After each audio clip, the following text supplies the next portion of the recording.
ওই কবরের জিন্দেগিতে যাওয়ার পরে আমাকে আপনাকে সবাইকে কয়েকটা প্রশ্নের সম্মুখীন হতে হবে। যদি বুঝে থাকেন, জেনে থাকেন, বলেন তো দেখি প্রশ্ন করা হবে কয়টা? 1 নাম্বার প্রশ্ন হলো মান রব্বুকা। এটার উত্তর কি হবে? সবাই বলেন এটার উত্তর কি হবে? 2 নাম্বার প্রশ্ন হলো ওয়ামা দীনুকা, তোমার দিন কি? এটার উত্তর কি হবে? আচ্ছা, তারপরে আমরা জানি ফেরেশতারা একটা ছবি দেখে বলবে যে মান হাযার রাজুল, দেখো তো এই লোকটাকে চেনো কিনা। আচ্ছা আপনারা বলেন তো, ফেরেশতারা যার ছবি দেখাবে এটা কার ছবি থাকবে? আরেকবার বলেন, কার ছবি থাকবে? মাশাআল্লাহ। এই যে প্রশ্ন এবং উত্তর তিনটাই আমরা জানলাম, মুখস্থ করলাম, জেনে নিলাম। এখন যদি চোখ বন্ধ হয় আমাদের, তাইলে তো আমরা কনফার্ম জান্নাতি, নাকি কন? হ্যাঁ জিনাবাজান, আজকে শুনে যান, এই 3টা প্রশ্ন এবং উত্তর শুধু আমি আপনি জানি না, এইটা ওই ডোনাল্ড ট্রাম্পও জানে, ওই নরেন্দ্র মোদিও জানে, কিন্তু প্রশ্ন জানে, উত্তর জানে, উত্তর দিতে পারবেন। হয়তো বলবেন হুজুর নওগাঁ থেকে এসে এত বড় কথা বলে গেলেন, প্রশ্ন জানে উত্তর দেবে না। হ্যাঁ, মায়ের খাবে তাও উত্তর দেবে না। জানেন কেন দেবে না?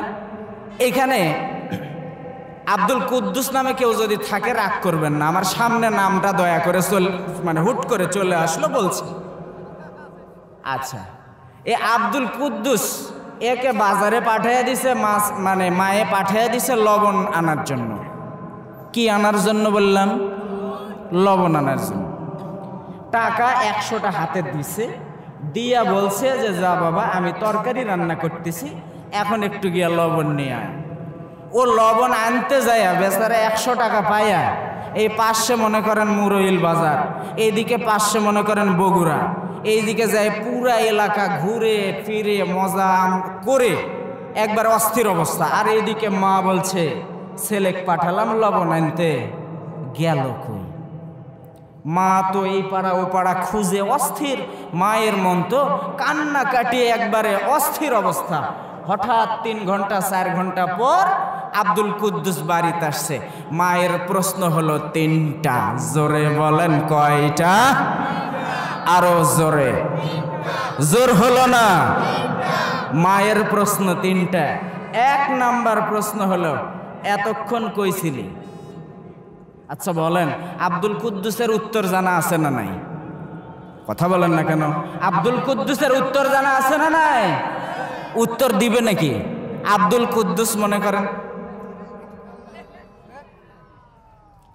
2 নাম্বার প্রশ্ন, তোকে যে লবণ আনতে বলছিলাম, তুই লবণ আনছিস? উত্তর জানা আছে না নাই? উত্তর দিবে নাকি? আব্দুল কুদ্দুস এইরকম। 3 নাম্বার প্রশ্ন হলো তোকে যে টাকা 100টা দিলাম, এটা কো দে। উত্তর জানা আছে না নাই? টাকা আছে 100, কি করছে? কি করছে? খরচ করে শেষ। আব্দুল কুদ্দুস মনে করেন এইরকম। তখন মা মনে করেন আঙ্গিনার কর্নারে একটা ঝাঁটা ছিল, ঝাঁটা বলেন নাকি আপনারা? ঝাঁটা। এই ঝাঁটা নিয়ে ঝাঁটার আগাছান ধরে মনে করেন গোড়ার সাইড দিয়ে 5 হাত একেবারে বাড়ি একাধারে, যে এতক্ষণ কইছিলি বল, লবণ আনলি না কেন বল, টাকা 100 কি করলি বল। ও মায়ের খাবে তাও আসল কথা ফাঁস করবে না, কারণ আসল কথা ফাঁস করলে বিপদ আরো কম না বেশি। ও চিন্তা করবে মা তো 2টা বাড়ি মারিচ্ছে, মারুক, সমস্যা নাই, মায়ের তো আরো অন্যান্য কাজকর্ম আছে, 2টা বাড়ি মারা চুপ থাকবে, আমি আরেক দিক বলে চলে যাব। ওই কবরের ভিতরে ওই বেচারাটাও চিন্তা করবে, যখন প্রশ্ন করবে মান রব্বুকা, তোমার রবকে, সে উত্তর জানা আছে, আমার রব আল্লাহ। দুনিয়ার জমিনে আল্লাহ ছাড়া যে কাউকে রব হিসেবে মানে নাই। রব শব্দের অর্থ অনেকগুলা পাওয়া যায়। মাদারিজুন নবুয়াত নামক কিতাবের ভিতরে প্রায় 5,500 অর্থ পাওয়া যায়। বলেন না আল্লাহু আকবার। তার মধ্যে এক নাম্বার অর্থ হলো হুকুমদাতা। রব শব্দের অর্থ আইনদাতা, বিধানদাতা। কিন্তু সে তো রবকে দুনিয়ার জমিনে রব হিসাবে মানে নাই। সে দুনিয়ার জমিনে তৈরি করা ব্রিটিশ আইনকে সর্বপ্রথম প্রাধান্য দিয়েছে। আল্লাহর আইন কোরআনকে সে প্রাধান্য দেয় নাই। আল্লাহর আইনকে বৃদ্ধাঙ্গুলি দেখাইছে, দেখাইয়া কেউ কেউ বিসমিল্লাহকে তুলে দিতে চাইছে, কেউ কেউ ইসলামকে বাদ দিতে চাইছে। তারপরও আল্লাহকে রব হিসাবে সে মানে নাই। এজন্য ও মনে করেন মাথা চুপ করে নিচু করে দিয়েছে। কথা বলেন ঠিক কিনা? 2 নাম্বার প্রশ্ন, ওয়ামা দিনুকা, তোমার দিন কি? আমার দিন ইসলাম। তুমি কোন দলের লোক? তুমি কোন পার্টির লোক? দুনিয়ার জমিনে একমাত্র আদর্শ নেতা হিসেবে তুমি কাকে মেনেছ? ও মাথা নত করে থাকবে, কারণ মুহাম্মদ সাল্লাল্লাহু আলাইহি ওয়াসাল্লামকে যে নেতা হিসেবে মানে নাই, আদর্শ রাষ্ট্রনায়ক হিসেবে মানে নাই। এজন্য মাথা নত করে চুপ করে থাকবে। বিশ্ব নবীজিকে যখন দেখাবে সে দেখতে পারবে, চিনতে পারবে, জানতে পারবে, তারপরও সে প্রকাশ করবে না, কারণ সে মনে করবে আসল কথা ফাঁস করলে আরো বিপদ আছে না নাই।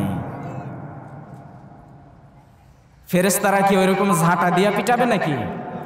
জাহান্নামের রড দিয়া যখন পিটাতে থাকবে ও মনে করবে যে ফেরেশতা তো অন্য কবরেও যাওয়া তো দরকার, আমি তো আর একলা মরি নাই, আরো তো আছে, ওখানেও তো যাওয়া দরকার।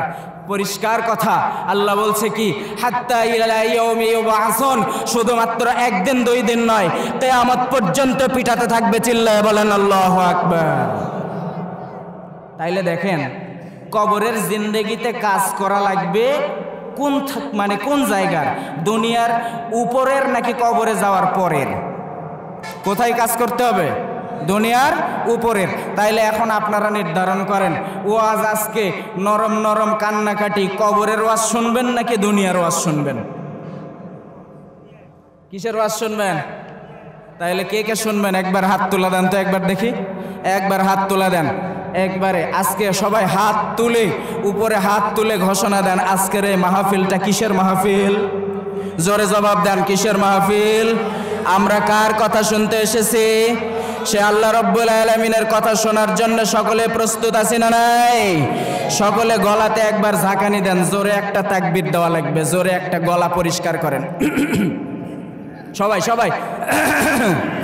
নারায়ে তাকবীর, নারায়ে তাকবীর। আল কোরআনের আলো, আল হাদিসের আলো, আলেম ওলামা যেখানে, সুদ ঘুষ যেখানে, নারায়ে তাকবীর। মাশাআল্লাহ।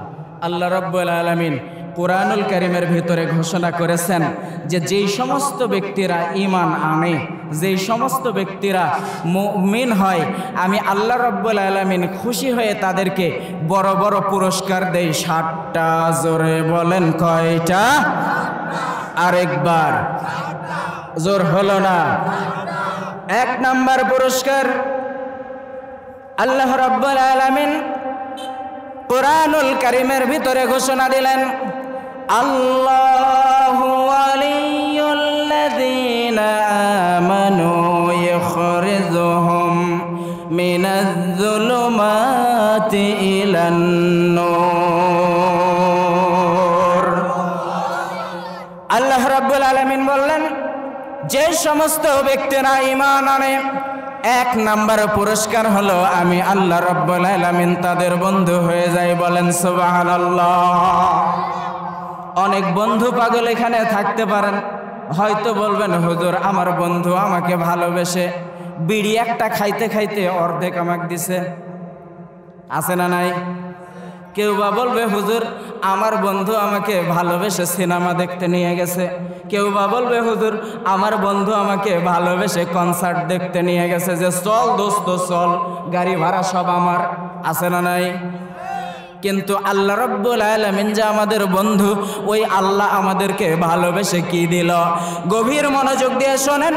1 নম্বরে আল্লাহ রাব্বুল আলামিন বললেন, ওয়া জাআলা লাকুমুস সামআ ওয়াল আবসারা ওয়াল আফইদা বান্দারে আমি তোকে ভালোবেসে বন্ধু হিসাবে আমি তোকে দুইটা কান নামক নিয়ামত দিয়েছি, বলেন না আল্লাহু আকবার।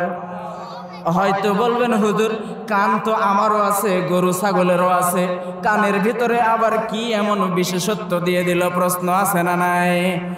বিজ্ঞান গবেষণা করে দেখলেন, কানের ভিতরে মাইক্রোস্কোপ লাগায় দেখলেন, একটা দুইটা নয়, মোটামুটি 5 লক্ষ কানের ভিতরে লোম দেখা যায়।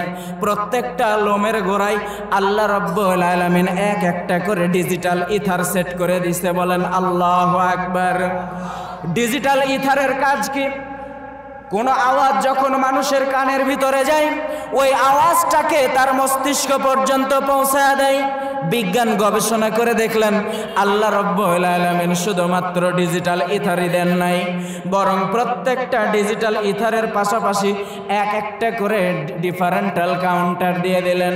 ডিফারেন্টাল কাউন্টারের মাধ্যমে একজন বান্দার কানের ভিতরে যখন কোনো আওয়াজ এসে পৌঁছায়, ওই আওয়াজটা গরুর ডাক না মুরগির ডাক, ওই আওয়াজটা মহিষের ডাক কোনটা, বাবার ডাক কোনটা, মায়ের ডাক কোনটা, বেড়ার ডাক, এক একটা ডাককে আলাদা আলাদাভাবে পৃথক করে দিয়া একজন মানুষের মস্তিষ্ক পর্যন্ত যিনি পৌঁছায়া দিলেন, একবার জোরে আওয়াজ দিয়ে বলেন তিনার নাম কি? হয়তো বলবেন হুজুর পাশে হিন্দু পাড়া আছে, ওরা তো আর ঈমান আনে নাই, খ্রিস্টান আছে তারাও তো ঈমান আনে নাই, তারাও তো শুনতে পাই, আমরাও তো শুনতে পাই, এর ভিতরে আবার কি এমন বিশেষত্ব আছে হুজুর? একটু গভীর মনোযোগ দেন, দেখেন যাদের ভিতরে ঈমান আছে তাদের কান দিয়া কখনো গানের আওয়াজ পৌঁছাতে পারে? জোরে বলেন পারে? তাদের কানে কখনো অশ্লীলতা বেহায়াপনা পৌঁছাতে পারে না। যাদের কানের ভিতরে অশ্লীলতা বেহায়াপনা পৌঁছায় তারা কখনো পুরাপুরি ঈমানের স্বাদ গ্রহণ করতে পারে নাই। আর যাদের ভিতরে ঈমান আছে, যাদেরকে আল্লাহ রাব্বুল আলামিন বন্ধু বানায় আনিছে, ওর কানের ভিতরে সর্বদা ভালো ভালো আওয়াজগুলাই পৌঁছায়, সব সময়ের জন্য ইসলামিক আলোচনা পৌঁছায়, কোরআন তেলাওয়াত পৌঁছায়, এমনকি কোরআন তেলাওয়াত যেখানেই শোনে সেখানেই কান লাগায় দিয়া শুনতে মন চায়। একবার জোরে বলেন সুবহানাল্লাহ। গেল হলো 1 নাম্বার পুরস্কার। কয় নাম্বার পুরস্কার? 1 নাম্বার পুরস্কার। আল্লাহ রাব্বুল আলামিন আমাদের বন্ধু হয়ে যায়। বন্ধু হয়ে আল্লাহ আমাদেরকে একটা জিহ্বা দিছে। গরুর জিহ্বা আছে না নাই বলেন তো? আমার আপনার চাইতে জিহ্বা গরুর ছোট না বড়? গরু কি কথা বলতে পারে? আমি কথা বলতে পারি, জিহ্বা ছোট, আমরা কথা বলতে পারি। জিহ্বা বড় নিয়া গরু কথা বলতে পারে না। আল্লাহ রাব্বুল আলামিন আমাদের প্রত্যেকের একটা জিহ্বার পাশাপাশি উপরে আরো একটা ছোট জিহ্বা আল্লাহ দিয়েছে। আপনাদের কি আছে? আছে। ওই জিহ্বাটার নাম কি বাবা? কি নাম? আলা জিহ্বা যার নাই, সে যতই কথা বলার চেষ্টা করুক না কেন, সে পরিষ্কারভাবে স্পষ্টভাবে কথা বলতে পারে না। বিজ্ঞান গবেষণা করে দেখলেন একজন মানুষ যখন কথা বলার চেষ্টা করে তখন ওই কথাটা গলার ভিতরে 27টি স্তর আছে, এক একটা স্তরের সাথে বাড়ি খাইতে খাইতে ওই আওয়াজটা যখন ওই মানুষটার আলা জিহ্বার সঙ্গে বাড়ি লেগে যায়, ওই আওয়াজটা তখন সাউন্ড অর্থাৎ শব্দের মাধ্যমে পরিণত হয় আরেকজন বান্দার কানে যখন পৌঁছায় জেনে দেয়। মেহেরবানি করে বলেন তো তিনার নাম কি? 2 নাম্বার পুরস্কার আল্লাহ রাব্বুল আলামিন বললেন কোরআনুল কারীমের ভিতরে সূরার নাম সূরা মারিয়াম, আয়াত নাম্বার 96। আল্লাহ রাব্বুল আলামিন বললেন ইন্নাল্লাযীনা আমানু ওয়া আমিলুস সলিহাতি সায়াজআলু লাহুমুর রাহমানু বুদ্দা। আল্লাহ রাব্বুল আলামিন বললেন যে সমস্ত ব্যক্তিরা ঈমান আনে আমি আল্লাহ রাব্বুল আলামিন তাদেরকে এমন ব্যবস্থা করে দিই, তামাম দুনিয়ার যত মানুষ আছে সব মানুষগুলা আমার ঈমানদার বান্দাদেরকে ভালোবাসে। একবার জোরে আওয়াজ দিয়ে বলেন সুবহানাল্লাহ। হয়তো বলবেন হুজুর কি এমন আশ্চর্য কথা শোনালেন? আমরা দেখতে পাই কাশ্মীরে মুসলমানদেরকে মারে, আমরা দেখলাম ইসরায়েলে মুসলমানদেরকে মারে, মেরে একবারে কচু কাটা করে দেয়। বিগত 15 বৎসরে আমরা বাংলার জমিনেও দেখেছি যারা কোরআনের কথা বলে, যারা হাদিসের কথা বলে, যাদেরকে কোরআনের দিকে যারা ডাকে তাদেরকে তারা জান্নাতের দিকে ডাকে, জাহান্নামে যাইতে নিষেধ করে। এই সমস্ত ব্যক্তিদের উপরে অযথা মামলা দিয়া, অযথা হামলা দিয়া খাঁচার ভিতরে দীর্ঘ সময় পর্যন্ত বন্দি করে রেখেছিল। ও হুজুর, আপনি কি এমন কথা শোনালেন যে মুমিনদেরকে, ইমানদারদেরকে নাকি আল্লাহ ভালোবাসে? তামান বাংলার জমিনে, শুধু তামান বাংলার জমিন নয়, পুরা পৃথিবী জুড়ে 50টি বৎসর যাবৎ কোরআনের তাফসীর করে যিনি শোনালেন, সেই আল্লামাকে যদি অযথা যদি খাঁচার ভিতরে বন্দি করে রাখে, তাইলে কেমনে আপনি বলেন মুমিনদেরকে সবচেয়ে বেশি ভালোবাসে? ছোট্ট একটা হাদিস শুনে যান বাবা। বিশ্ব নবীজির প্রখ্যাত একজন সাহাবী রাস্তা দিয়ে হেঁটে যাইতেছিলেন, হঠাৎ করে পাশে একটা ঘরের ভিতরে দেখলেন আবু লাহাব এবং আবু জেহেল দুইজনে মিলে কেমন জানি গল্প করে। আবু লাহাব আবু জেহেলকে বললেন, ও নেতাজি, আমার মনটা বড় জানতে চাই, আপনি এই দুনিয়ার জমিনে সবচাইতে বেশি কাকে ভালোবাসেন? আবু জেহেল বললেন, না রে আবু লাহাব, না, এটা বড় সিক্রেট ব্যাপার, এইটা বলা যাবে না।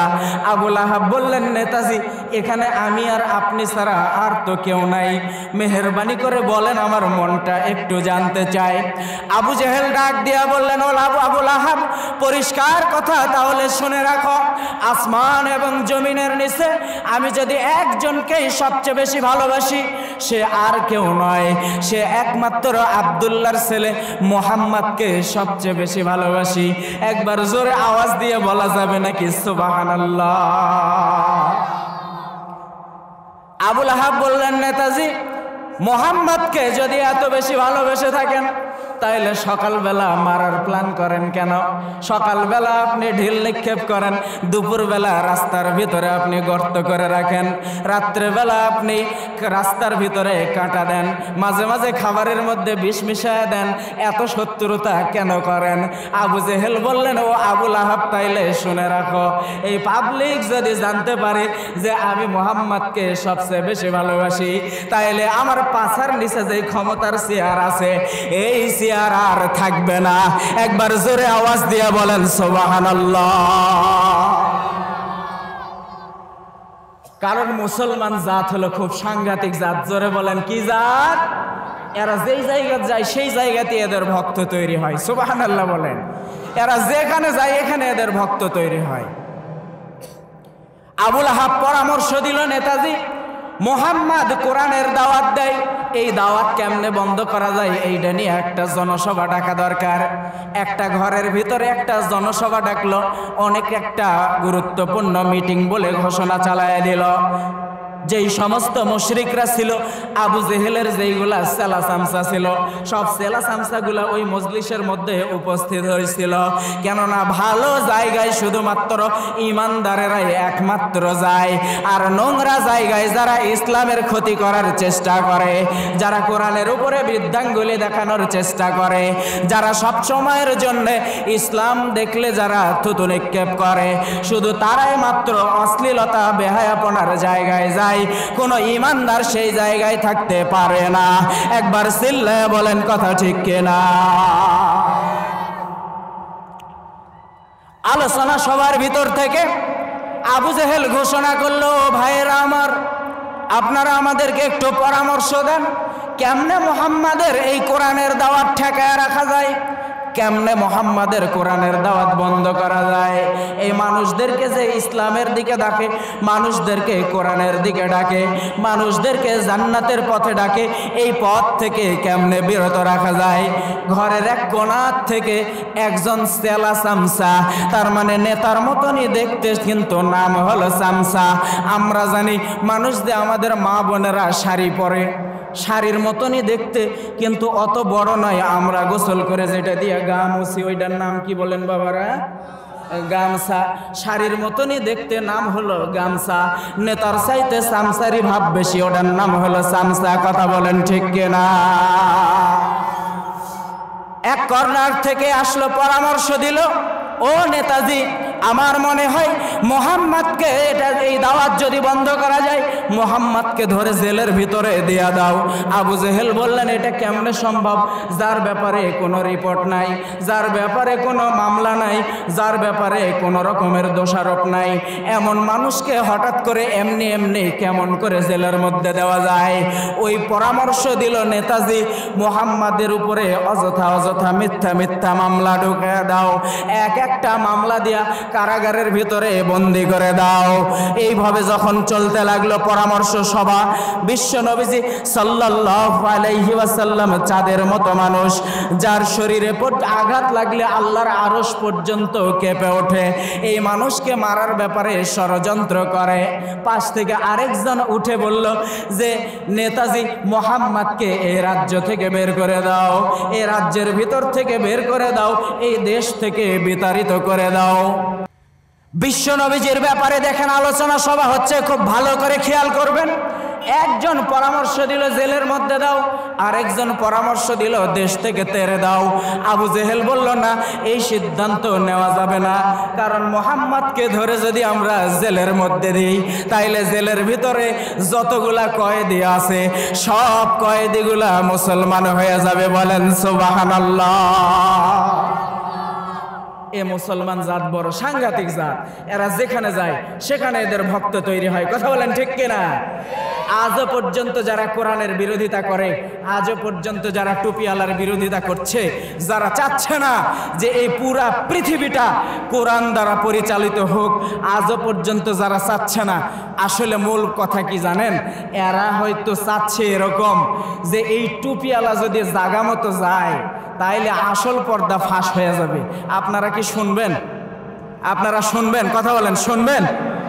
এক নম্বরে হলো তাদের চুরি বন্ধ হয়ে যাবে, ডাকাতি বন্ধ হয়ে যাবে, ঘুষ বন্ধ হয়ে যাবে, রাহাজানি বন্ধ হয়ে যাবে।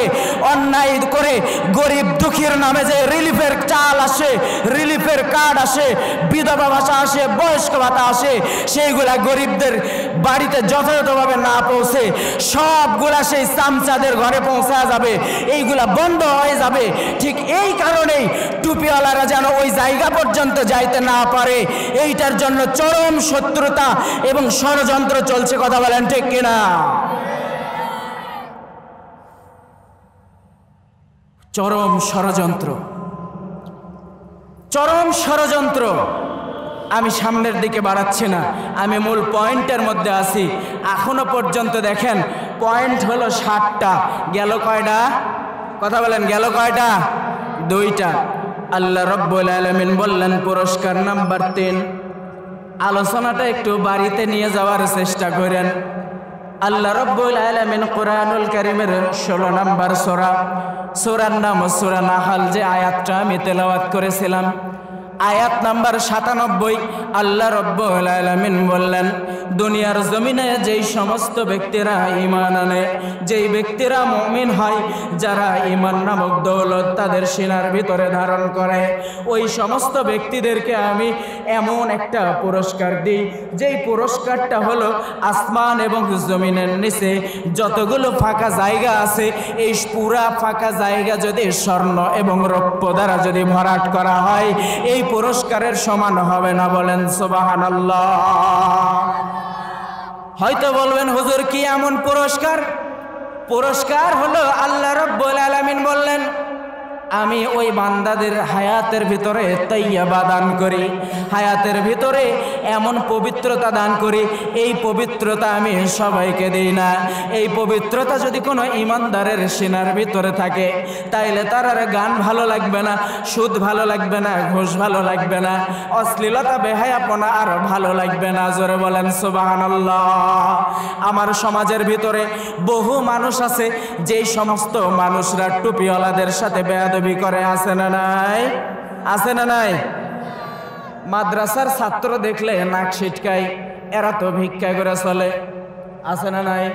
মাদ্রাসার ছাত্র দেখলে নাক ছিটকায়, মসজিদের ইমাম সাহেব দেখলে নাক ছিটকায়, আলেম ওলামাদেরকে দেখতে পারে না, বরং ওই আলেম ওলামাদেরকে দাবায় রাখার জন্য ষড়যন্ত্র করে।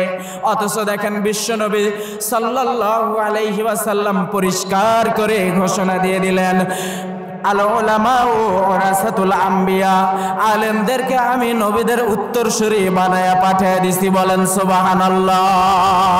যারা আলেমের সাথে বেয়াদবি করলো তারা বরং আলেমের সাথে বেয়াদবি করলো না, তালবে ইলমের সাথে বেয়াদবি করলো না, বরং আমি নবীজির সাথে বেয়াদবি করলো। বলেন নাউজুবিল্লাহ। একবার দেখেন উহুদের ময়দানের দিকে একবার নজর করে দেখেন, বিশ্ব নবীজি উহুদের ময়দানে দেখেন যখন শত্রুদের কাফেরদের আঘাতের মধ্যে যখন শিকার হয়ে গেল, মেহেরবানি করে দিলটা একটু নরম করে দেন।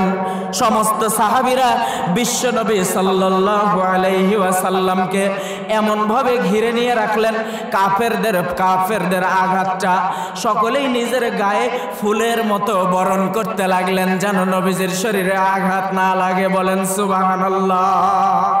এক এক করে সব সাহাবীগুলা যখন বিদায় হয়ে গেল, শাহাদাত বরণ করলো, বিশ্ব নবীজির পাশে একজন সাহাবী কাতাদা ইবনে আম্মার রাদিয়াল্লাহু তাআলা আনহু নবীজির পাশে দাঁড়ায় আছে। কাফেরদের এক একটা তীর যখন শরীরের মধ্যে যখন ঢুকতে লাগলো, ইবনে কাতাদার চোখের ভিতরে কাফেরের একটা তীর ঢুকে গেল। ওই তীরটা এসে যখন কাতাদা ইবনে নোমানের মুখের কাছে এসে ঝুলতেছিল, আরে নবীজির জন্য কতটা নিজেদেরকে উৎসর্গ করে দিছে বাজান, খেয়াল করে দেখেন। এক পর্যায়ে কাতাদা ইবনে নোমান রাদিয়াল্লাহু তাআলা আনহু যখন দুনিয়া থেকে বিদায় হয়ে গেল, এক মুহূর্তে নবীজির পাশে দাঁড়ানোর মতন আর কোন সাহাবী যখন আর অবশিষ্ট থাকলো না, এমন সময়ে বিশ্ব নবীজি আনসার সাহাবীদেরকে লক্ষ্য করে ঘোষণা দিলেন, ও সাহাবীরা রে, তোমাদের মধ্যে এমন কোন সাহসী বীর পুরুষ আছো নাকি যে কাফেরদেরকে পেছন দিকে সরে যেতে বাধ্য করবে?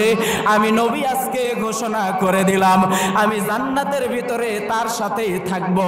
একবার জোরে আওয়াজ দিয়ে বলেন সুবহানাল্লাহ। নবীজির কাছে এসে বললেন, ইয়া রাসূলুল্লাহ, ইয়া হাবিবাল্লাহ, মেহেরবানি করে আমাকে একটা বার অনুমতি দিয়ে দেন, এত বড় সুযোগ আমি হাতছাড়া করতে চাই না। বিশ্ব নবীজি বললেন, আরে তলহা না, তোমাকে আমি অনুমতি দেব না। নবীজির সঙ্গে আনসার সাহাবীদেরকে যখন অনুমতি যখন দিয়ে দিল, এক এক করে সব সাহাবী যখন শাহাদাত বরণ করলো, নবীজির পাশে একমাত্র তলহা শুধুমাত্র আছে। নবীজি তলহাকে লক্ষ্য করে বললেন, তলহা রে, তুমি পারবে নাকি কাফেরদেরকে পিছন দিকে সরাতে বাধ্য করতে? তলহা ঘোষণা পাওয়া মাত্র সিংহের মতন, বাঘের মতন গর্জে উঠে নারায়ে তাকবীর আল্লাহু আকবার বলে তীর নিয়ে যখন কাফেরদের দিকে যখন ঝাঁপায়া পড়তে লাগলো, নিষ্ঠুর কাফেরেরা চতুর্দিকে সুযোগ পেয়ে নবীজির দিকে তীর নিক্ষেপ করতে লাগলো। নবীজির দাঁত মোবারক যখন শহীদ হয়ে গেল, পুরা শরীর নবীজির রক্ত দ্বারা ভিজে গেল। হযরতে তলহা পিছনে ফিরে দেখে নবীজির পুরা শরীর রক্তে ভিজে যায়। হযরতে তলহা কাফেরদের দিকে যাওয়া বাদ দিয়া নবীজির কাছে যখন দৌড় দিয়া যখন চলে আসতে লাগলেন, নিষ্ঠুর কাফেরদের একটা তরবারি এসে হযরতে তলহার হাতে যখন লেগে গেল, তলহা শরীর থেকে হাতটা দ্বিখণ্ডিত হয়ে জমিনে পড়ে গেল। তলহার খেয়াল নাই শরীর থেকে যে হাত দ্বিখণ্ডিত হয়ে গেছে, তলহার সেই দিকে কোনো খেয়াল নাই।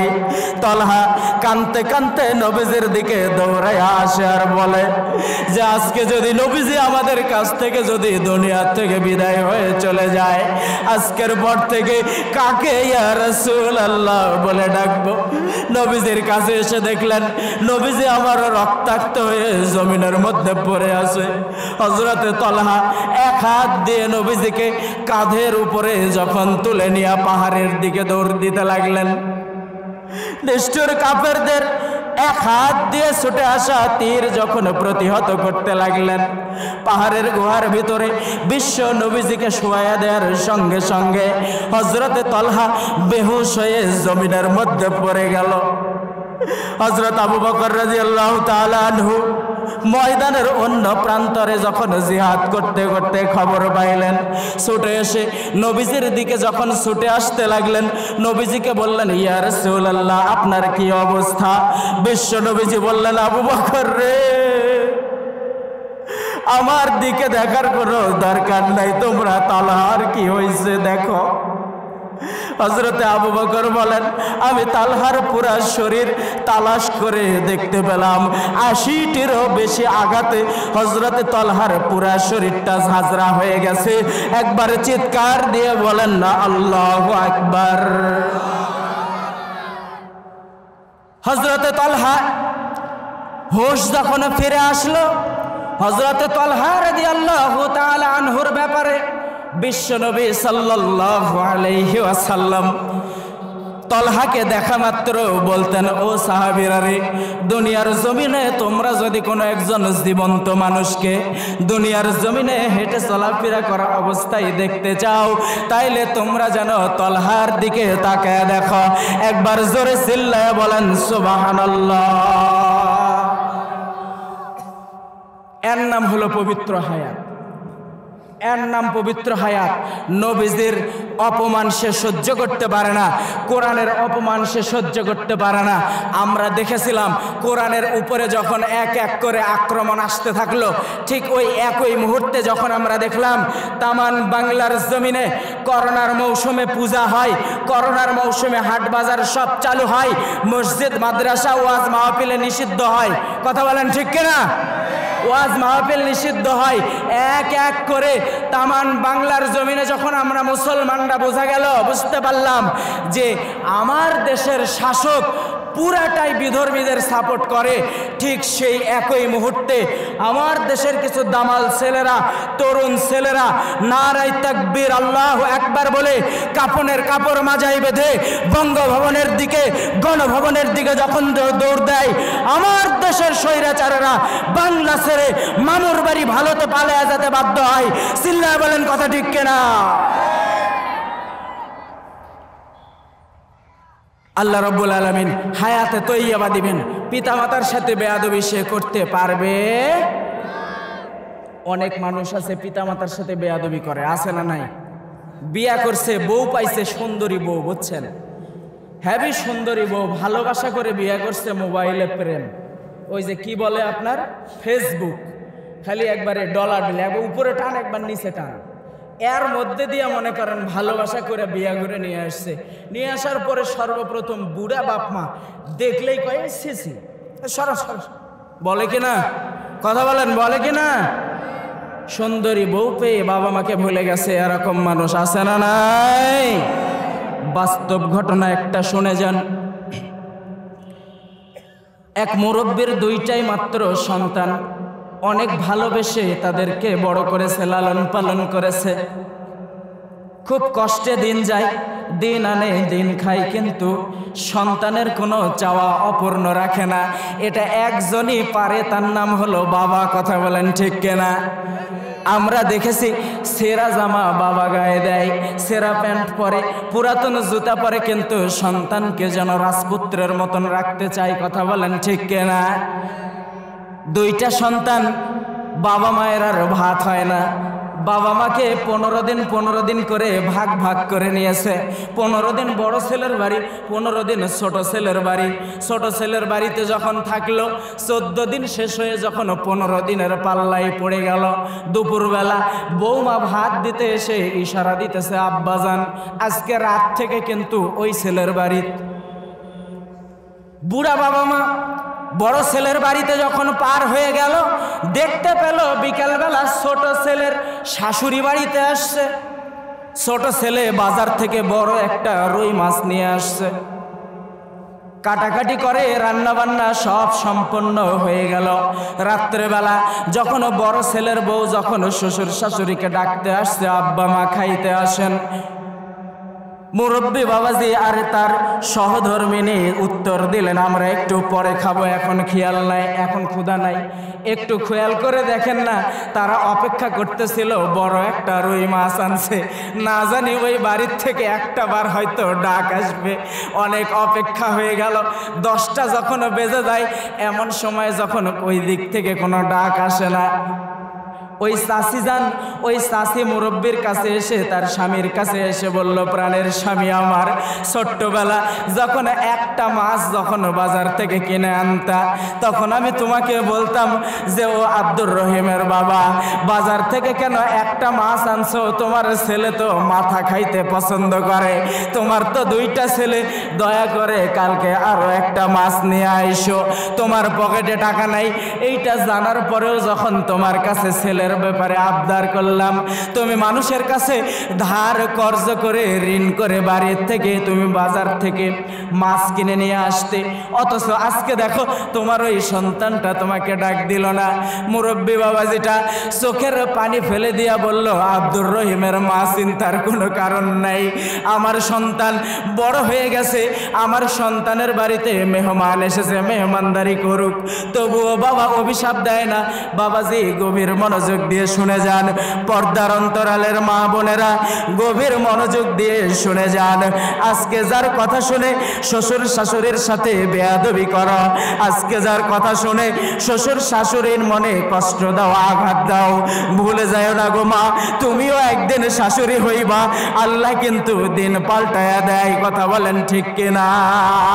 দুনিয়ার জমিনে যতই কষ্ট হোক, দুনিয়ার জমিনে যতই ঝগড়া হোক, গন্ডগোল হোক, একমাত্র ব্যক্তি যে সারাটা জীবন পর্যন্ত, মৃত্যুর আগ পর্যন্ত সন্তানের জন্য দোয়া করে, সেই একজন ব্যক্তি, তেনার নাম হলো বাবা মা।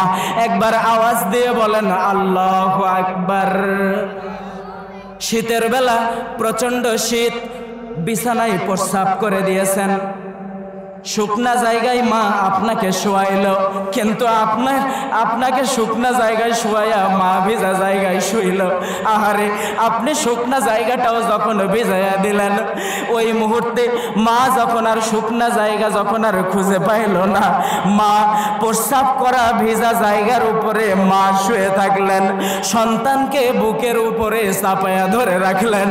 একটু খেয়াল করে দেখেন, ওই যে টেকনাফের রোহিঙ্গা ক্যাম্পের দিকে খেয়াল করে দেখেন, এক একটা সন্তান খাবার পায় না, খাবারের অভাবে বুকের হাড়গুলা বার হয়ে গেছে। ফিলিস্তিনের ভিডিওগুলা দেখেন, একটাবার বার করে একটা সন্তানের হাড় পর্যন্ত বের হয়ে গেছে। এটা মানুষ নাকি অন্য গ্রহের প্রাণী বোঝাই যায় না। অথচ দেখেন, মা কিন্তু সন্তানকে ফেলে চলে যায়। জোরে আওয়াজ দেন, ফেলে চলে যায়। সেই মাকে ভুলে গেছো। এই মাকে ভুলে যাওয়ার অর্থ হলো তুমি প্রকৃতপক্ষে ঈমানদার হতে পারো নাই। আল্লাহ তোমাকে পবিত্র হায়াত উপহার দেয় নাই। পবিত্র হায়াত পেতে হলে আগে সর্বপ্রথম ঈমান নামক দৌলত অর্জন করা লাগবে। একবার চিল্লায়া বলেন আল্লাহু আকবার। বাবা মায়ের সাথে বেয়াদবি করবেন, এ গ্রামে নাই, আমার নওগাঁতে আছে জানেন। মাকে দেখে না, বাবাকে দেখে না। এই যে কয়েকদিন আগে ভোর 3টা 4টার দিকে মারা গেছে ঘরের ভিতরে, কিন্তু জানেই না আমার মা মারা গেছে। আহারে, অসুস্থ মা, রাত্রেবেলা পুরা শরীর ঘা হয়ে গেছে, রাত্রেবেলা ঘায়ের যন্ত্রণায় কান্নাকাটি করে। অথচ নিষ্ঠুর পাষাণ সন্তান সুন্দরী বউ নিয়া আরামের বিছানার উপরে আছে, দোতলার উপরে, আর নিচতলায় সিঁড়ির এক কর্নারে বা ঘর বানাইছে, বানায়া ওই ঘরে মাকে শোয়া রাখছে। মা যে ভোরবেলা মারা গেছে জানেই না। সকাল 10টার সময় খাবার দিতে গিয়ে দেখে মা যেন দুনিয়ার থেকে বিদায় হয়ে গেছে। হাত পা এইরকম হয়ে আছে, ওই হাত পা আর টেনে সোজা করা যাচ্ছে না। জোরে বলেন নাউজুবিল্লাহ, আরো জোরে বলেন নাউজুবিল্লাহ। পরিষ্কার কথা, বিশ্বনবী সাল্লাল্লাহু আলাইহি ওয়াসাল্লাম বলেন, একজন বান্দা যখন নামাজের মধ্যে দাঁড়ায় যায়, ফেরেশতারা আল্লাহকে জিজ্ঞাসা করে, আল্লাহ, এ বান্দা যে এই আমলটা করলো, এর এই আমল নামাতে আমি আর নেকিটা লিখবো কিনা? আল্লাহ রাব্বুল আলামিন ফেরেশতাদেরকে হুকুম দেন, আদেশ দেন, ফেরেশতারা গিয়ে দেখো তো এর বাবা মা এর উপরে খুশি আছে নাকি অখুশি আছে, নারাজ আছে। যদি সন্তান খুশি থাকে, সন্তানের প্রতি খুশি হয়, তাইলে এর সওয়াবটা তার আমলনামায় লেখো।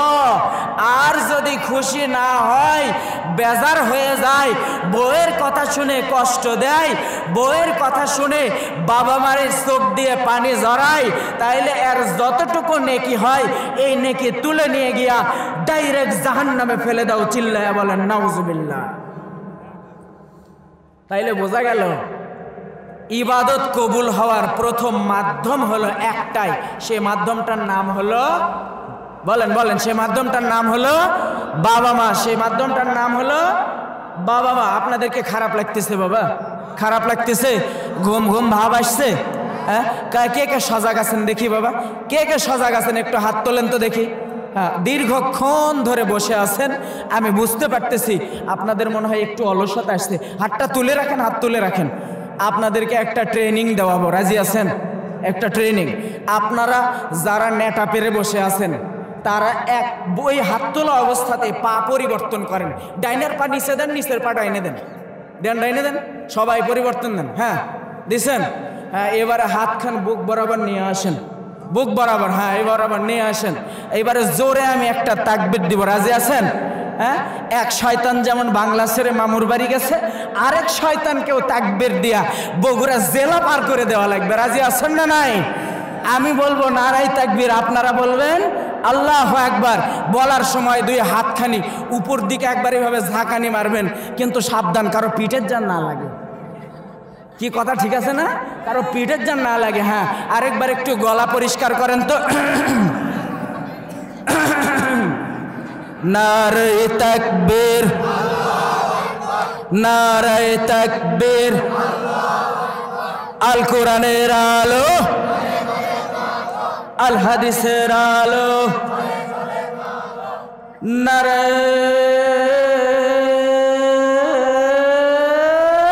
তাকবীর। মাশাআল্লাহ, বগুড়ার মানুষ তো গলার ভয়েস একটু থাকাই লাগবে, না কি কোন আপনারা? হ্যাঁ, বগুড়ার ভয়েস না থাকলে তো আর হবে না। ওই যে আমার এক ওস্তাদ সাহেব গল্প শোনাইছিল, হুট করে মনে পড়ে গেল। গল্পটা কি শোনাবো আপনাদের? পারমিশন দিলে শোনাবো। 3 হুজুরে ইফতার করতে দাওয়াত দিছে, বুঝছেন? খাবারের মজলিস, ইফতারের আগ মুহূর্তে খাবারের 1 প্লেটে খাওয়া সুন্নাত, 1 প্লেটে দিয়েছে। দিয়া বলতেছে যে, এক হুজুর বলতেছে যে খাওয়ার আগে একটু কোরআন হাদিসের আলোচনা করলে ওই খাবারের মধ্যে বরকত হয়। কি কথা বোঝেন নাই বাবা? যে খাবারের আগে একটু কোরআন হাদিসের আলোচনা করলে ওই খাবারের ভিতরে বরকত হয়। তো কে আগে শুরু করবে? তা আমাদের মধ্যে যে সিনিয়র আছে ও আগে শুরু করবে। তো এক হুজুরকে যখন পারমিশন দিল, তখনও বলতেছে যে বাবাজিরা আমার দেখেন, যখন কেয়ামত শুরু হয়ে যাবে ওই মুহূর্তে, কেয়ামতের পরে এই পৃথিবীটা, ওই যে খাবারের প্লেটটা হাতে নিছে, বুঝছেন, নিয়া বলতেছে যে এই পৃথিবীটা এই যে এইভাবে ভাগ হয়ে যাবে। কি কথা বোঝেন নাই আমার কথা? যে এইভাবে ভাগ হয়ে যাবে, তার মানে অর্ধেকটাই হুজুরের ভাগত কিন্তু চলে আসলো। আর যে 1 ভাগ থাকলো, যে এই 1 ভাগ তোরা দুইজনে মিলে খা। তো এই এখন চিন্তা করতেছে, আরে আমরা মানুষ 3 জন, প্লেট একটাই, এই একাই তো অর্ধেক নিল, বাকিগুলো 2টা মিলে আমরা খাওয়া লাগবে। তুই বলতেছে হুজুর আমি একটু আলোচনা করবার চাই। তা করেন। তো বলতেছে যে যখন হাসরের মাঠ যখন কায়েম হয়ে যাবে, তখন আল্লাহ রাব্বুল আলামিন হিসাব নিকাশের পর কাউকে জান্নাত দিবে, কাউকে জাহান্নাম দিবে। কি কথা ঠিক না বাবা? জান্নাতের ভিতরে একটা নদী থাকবে, ওই নদীটা, এই খাবারের প্লেটটা হাতে নিয়ে বলতেছে ওই নদীটা এইরকম বেঁকা হবে। কি কথা বোঝেন নাই মনে হয়? এ নদীটা এইরকম বেঁকা হবে বলে যখন একটা ভাঁজ দিল, তখন বাকি অর্ধেক নিজের ভাগত চলে এলো। পাশ থেকে আরেকজন তো এই ফোঁপাচ্ছে যে উই নিল অর্ধেক, আর যেটুক আছে ওর মধ্যে উই আরো অর্ধেক নিল, আর তো থাকেই না। এই কয় যে হুজুর আমি একটু আলোচনা করবার চাই। তো করেন।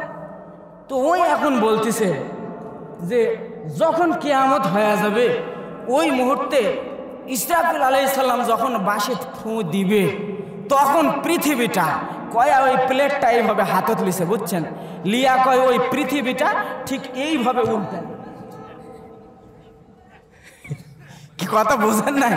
পৃথিবীটা ঠিক ওইভাবে উল্টে যাবে।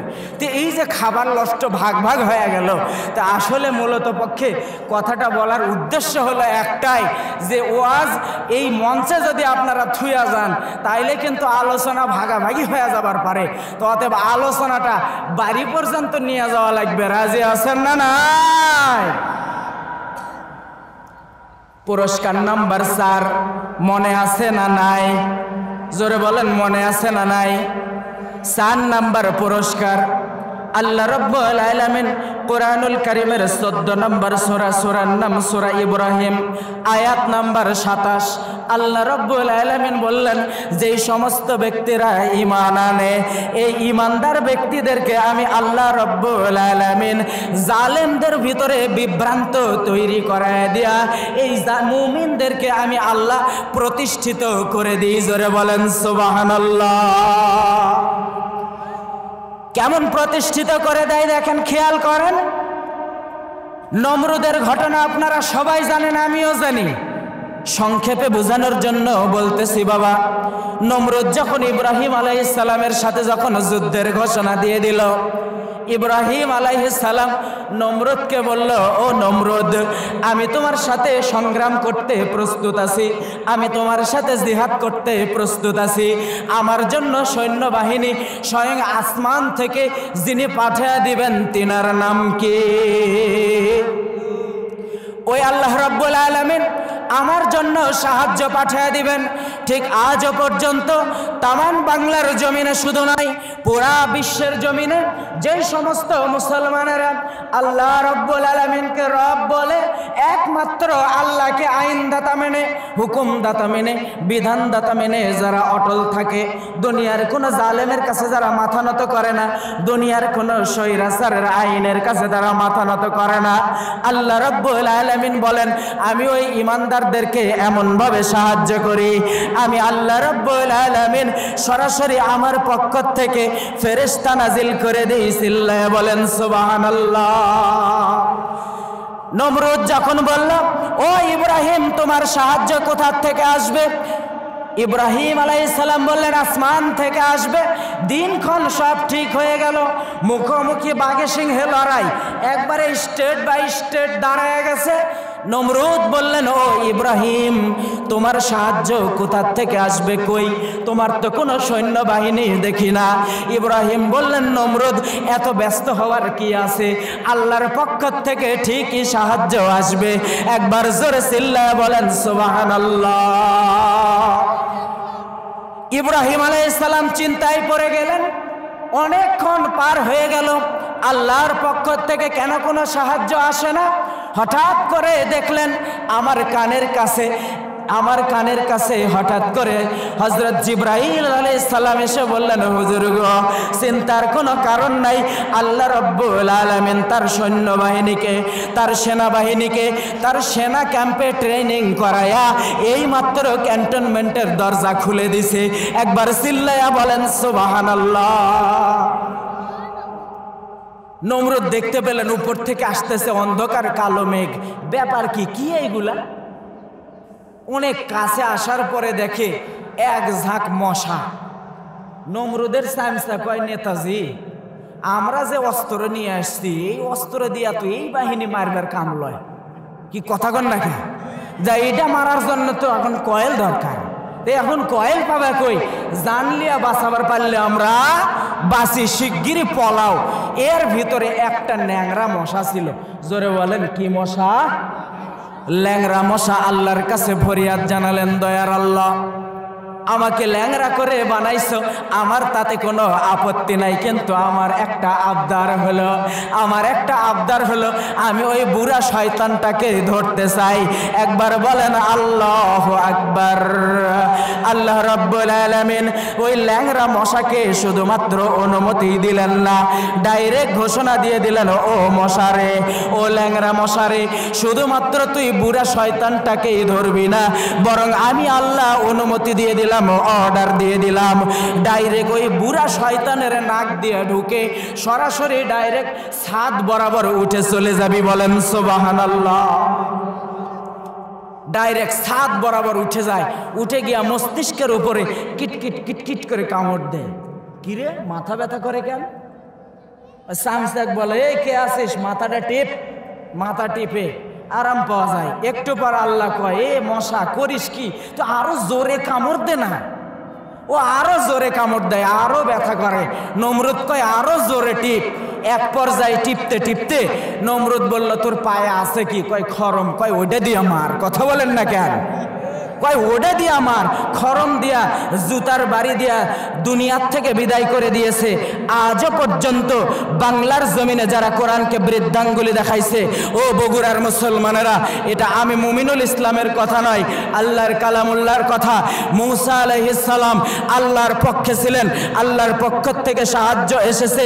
ফেরাউনকে দরিয়ার মধ্যে চুবাইয়া মারছে না মারে নাই? ইব্রাহিম আলাইহিস সালামকে সাহায্য করেছে, নমরুদকে জুতার বাড়ি খাওয়াইয়া মারছে। বিশ্ব নবীজিকে সাহায্য করেছেন, আবু জেহেল উতবা সাইবাকে দুনিয়ার থেকে বিদায় করেছে। শুধুমাত্র দুনিয়ার থেকে বিদায় করেন নাই, অপমানিত করে, লাঞ্ছিত করে, অবহেলিত করে দুনিয়ার থেকে বিদায় করে দিয়েছেন। আজও বাংলার জমিনে যারা ইসলামকে বৃদ্ধাঙ্গুলি দেখাইছে, কোরআনকে যারা বৃদ্ধাঙ্গুলি দেখাইছে, একজনের তো কোনো দেশে জায়গা হয়েছিল না। নাম মনে আছে না নাই আপনাদের? মাথার তারে একটাও চুল নাই। বলেন তো তার নাম কি? বলেন, জোরে বলেন না কেন? ভয় পান নাকি আপনারা? জোরে বলেন, কি নাম? কি নাম বলেন তো? তাকে কি তার জায়গা হয়েছিল? মাত্র 3 মিনিটের একটা অডিও কল রেকর্ড ফাঁস যে তুই শেষ। আল্লাহ কয় যে তুই কোরআন থেকে বিসমিল্লাহ আউট করবি, তুই সংবিধান থেকে তুই বিসমিল্লাহ বাদ দিবি, আমি তো বাংলার গদির থেকে তোকে আমি বাদ দিব। বলেন না আল্লাহু আকবার। যারা যারা যুগে যুগে যেই সমস্ত ব্যক্তিরা কোরআনকে বৃদ্ধাঙ্গুলি দেখাইছে, যুগে যুগে আল্লাহ রাব্বুল আলামিন তাদেরকে লাঞ্ছিত করে, বিভ্রান্ত করে মুসলমানদের হাতে বিজয় তুলে দিয়েছেন। কথা বলেন ঠিক কিনা? কত নম্বর পুরস্কার গেল? কয় নম্বর? 4টা গেল। এবারে হবে কয় নম্বর? 5 নম্বর পুরস্কার। আল্লাহ রাব্বুল আলামিন 5 নম্বর পুরস্কার বলছে, যারা ঈমান আনে, আমি আল্লাহ রাব্বুল আলামিন সেই ঈমানদার বান্দারা যখন বিপদে পড়ে, আমি আল্লাহর সাহায্য করা আমার দায়িত্ব হয়ে যায়। চিল্লায়া বলেন সুবহানাল্লাহ। 6 নম্বর পুরস্কার আল্লাহ রাব্বুল আলামিন 6 নম্বর পুরস্কারের ব্যাপারে বললেন। কোরআনুল কারীমের 98 নম্বর সূরা, সূরার নাম সূরা বাইয়িনা, আয়াত নাম্বার 7। আল্লাহ রাব্বুল আলামিন বললেন, ব্যক্তিরা ঈমান আনে অর্থাৎ মুমিন বান্দাদেরকে আমি আল্লাহ রাব্বুল আলামিন ঘোষণা দিয়ে দিই, তামাম দুনিয়ার জমিনে একজন মুমিন বান্দাকে সর্বশ্রেষ্ঠ ঘোষণা করি। একবার চিল্লায়া বলেন সুবহানাল্লাহ। হয়তো বলবেন, হুজুর কেমনে শ্রেষ্ঠত্ব ঘোষণা করে? একজন ঈমানদার শুধুমাত্র তাই নয়, সারাটা জীবন নামাজ রোজা করলো, পরহেজগারি করলো, মনে করেন 100 বছর। জোরে বলেন কত বছর? আরেকবার। এই মাত্র যেই ব্যক্তিটা 1 মিনিট হয় নাই, যেই ব্যক্তিটা ঈমান আনলো এবং সঙ্গে সঙ্গে মৃত্যুবরণ করলো, বিশ্বনবী সাল্লাল্লাহু আলাইহি ওয়াসাল্লাম বলেন, ওই 100 বছরের ইবাদতকারীর চাইতে এই মাত্র যে ঈমান আনলো, এর মর্যাদা আল্লাহর কাছে সবচাইতে বেশি। একবার জোরে আওয়াজ দিয়ে বলেন সুবহানাল্লাহ। বিশ্বনবীজির একজন সাহাবী নবীজির কাছে এসে বললেন, ইয়া রাসূলুল্লাহ, তখনও তিনি ইসলাম কবুল করেন নাই। নবীজির কাছে এসে বললেন, ইয়া রাসূলুল্লাহ, আমি ইসলাম কবুল করতে চাই, মেহেরবানি করে আপনি আমাকে অনুমতি দেন, আমাকে কালেমার মালা আমার গলে পরাইয়া দেন। বিশ্ব নবীজি বললেন, ও যুবককে তুমি, আমি তো জানি না, তবে আমি যুদ্ধের ময়দানে যাওয়ার জন্য প্রস্তুতি গ্রহণ করতেছি। যুবক বললেন, ইয়া রাসূলুল্লাহ, তাইলে আপনি আমাকে বলেন, আপনি আমাকে পারমিশন দেন, আপনি আমাকে পরামর্শ দেন যে আমি যুদ্ধ আপনার সঙ্গে যুদ্ধের ময়দানে যাব নাকি যুদ্ধের ময়দান থেকে এসে কালেমা পড়ে মুসলমান হব। বিশ্বনবীজি বললেন, ও যুবক রে, আগে তুমি মুসলিম হও, আগে তুমি ঈমান আনো, তারপরে আমার সঙ্গে জিহাদের ময়দানে চলো। বলেন সুবহানাল্লাহ। জিহাদের ময়দানে চলে গেলেন। জিহাদ চলতেছিল। জোহরের আগ মুহূর্তে একটু আগেই যখন জিহাদ শেষ হয়ে গেল, যুদ্ধ যখন শেষ হয়ে গেল, বিশ্ব নবীজি সাহাবীদেরকে বললেন, ও সাহাবীরা, তোমরা দেখো তো মাঠটা ঘুরে ঘুরে দেখো তো দেখি আমার কোন কোন সাহাবী শাহাদাত বরণ করেছে। ওই সাহাবীর বডিটা আমার সামনে নিয়ে আসো। বিশ্ব নবীজির সাহাবীরা পুরা মাঠ তল্লাশি করে যেই সাহাবীগুলা শাহাদাত বরণ করেছিল তাদের বডিটা যখন, দেহটা যখন নবীজির সামনে রাখলো, নবীজি চোখটা মেলে দেখে একটু আগেই যেই ব্যক্তিটা কালেমা পড়ে ঈমান আনলো ওই ব্যক্তিটাও শাহাদাত বরণ করেছে। বিশ্ব নবীজি ওই সাহাবীর মুখের দিকে তাকায়া বললেন, আমিলা কলিলা ওয়া উযরা কাসীরা। একবার চিল্লায়া বলেন সুবহানাল্লাহ। চমৎকার একটি ঘটনা, বাংলা বলতেছি।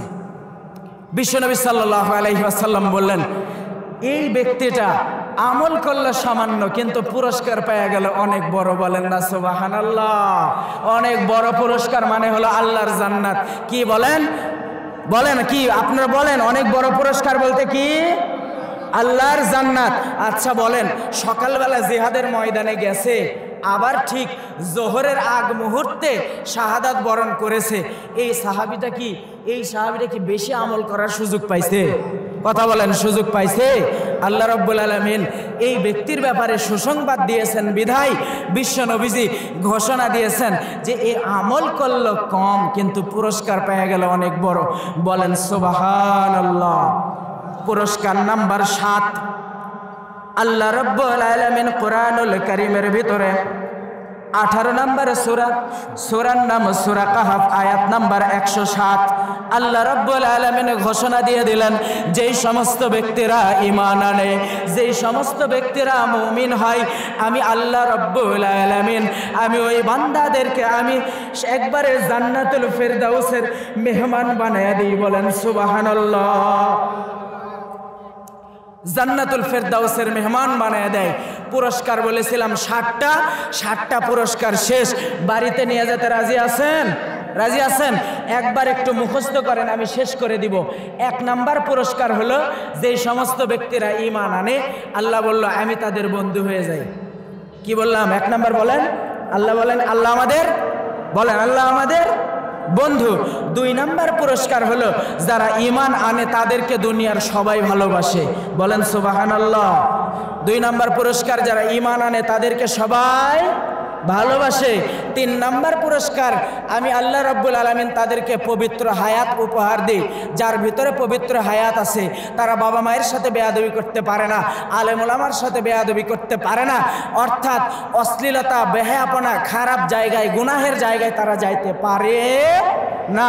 4 নাম্বার পুরস্কার, আমি আল্লাহ তাদেরকে জালিমদের বিভ্রান্তির মাধ্যমে তাদেরকে বিজয় দান করি।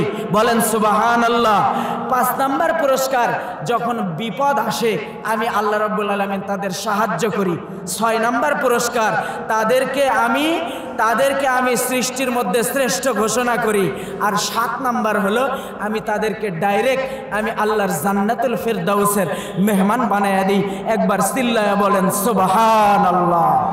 আল্লাহ রাব্বুল আলামিন আমাদের সবাইকে আলোচনা থেকে আমল করা এবং এ অনুযায়ী যথাযথ আমল করে জান্নাতের মেহমান হওয়ার তৌফিক দান করুক। সবাই বলেন আমিন।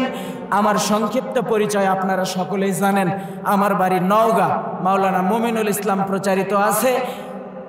শারীরিকভাবে অসুস্থ, আসলে কন্টিনিউ মাহফিল, সেই সাথে ঠান্ডা যে আবহাওয়া, জানি না আপনাদের কতটুকু রুহের খোরাক দিতে পারলাম, তবে আশা রাখি যতটুকু রুহের খোরাক দিলাম এতটুকু বক্তা এবং শ্রোতা উভয়কে আমল করে পরকালীন জগতে নাজাত পেয়ে আল্লাহর জান্নাতের মেহমান হওয়ার তৌফিক দিক। সবাই বলেন আমিন।